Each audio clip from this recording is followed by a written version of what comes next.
বৈষম্য বিরোধী ছাত্র আন্দোলনে আহত শিক্ষার্থীদের জন্য আজীবন বাস ভাড়া ফ্রি করার সিদ্ধান্ত নিয়েছে বরিশাল পটুয়াখালী বাস মালিক সমিতি। শিক্ষার্থীদের পরিচয়পত্র প্রদর্শন সাপেক্ষে 50% ভাড়া মওকুফের সিদ্ধান্ত নিয়েছেন তারা। রবিবার দুপুর 12:30টায় নগরীর রূপাতলী বাস টার্মিনাল এলাকায় এই ঘোষণা দেন মালিক সমিতির আহ্বায়ক জিয়াউদ্দিন শিকদার। একই সঙ্গে তিনি বাস টার্মিনালকে চাঁদাবাজ মুক্ত এলাকা ঘোষণা করেন। সুবিধাবাদী লোককে দলে স্থান দেওয়া যাবে না, নব্য বিএনপি গ্রহণ করা যাবে না।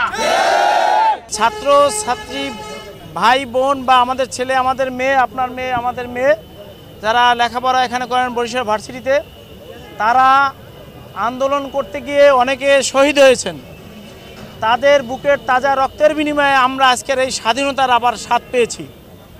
তাদের সৌজন্যে, তাদের সম্মানে আমাদের বরিশাল পটুয়াখালী বাস মিনিবাস মালিক সমিতির পক্ষ থেকে আমরা তাদের চলাচলের ক্ষেত্রে 50% ভাড়া আমরা সৌজন্য করে দিয়েছি।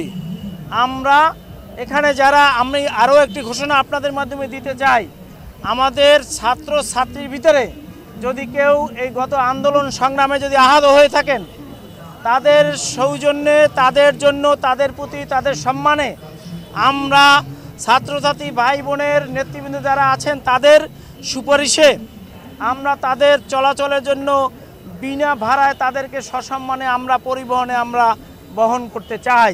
এটা যদি তারা সাদরে গ্রহণ করে আমরা কৃতজ্ঞ থাকব। ভার্সিটির যারা ছাত্র ছাত্রী আছেন, যারা নেতৃত্বে আছেন, যারা ওখানকে নেতৃত্ব দিচ্ছেন বা যাদেরকে ঐক্যবদ্ধভাবে যারা তাদের নিয়ে চলছেন, তাদের প্রতি আমার আহ্বান থাকবে, আপনারা এটা তদন্ত করে খোঁজ নিয়ে সঠিকভাবে একটা তালিকা বা একটা যদি আপনারা কার্ড প্রদান করেন যে এই গত আগস্ট মাসের আমাদের দ্বিতীয় মুক্তিযুদ্ধে এই যোদ্ধারা আহত হয়েছে, এরকমের যদি কোনো সনদ বা কোনো কার্ড যদি তারা সেখানে প্রদর্শন করে, তা আমি অনুরোধ করব বাস মালিক সমিতির নেতৃবৃন্দ এবং আমাদের শ্রমিক ইউনিয়নের নেতৃবৃন্দ যারা উপস্থিত আছেন, তারা তাদেরকে সম্মান দেখিয়ে তাদের প্রতি আমাদের ভালোবাসার নিদর্শন স্বরূপ আমরা তাদের কাছ থেকে কোনো ভাড়া গ্রহণ করব না।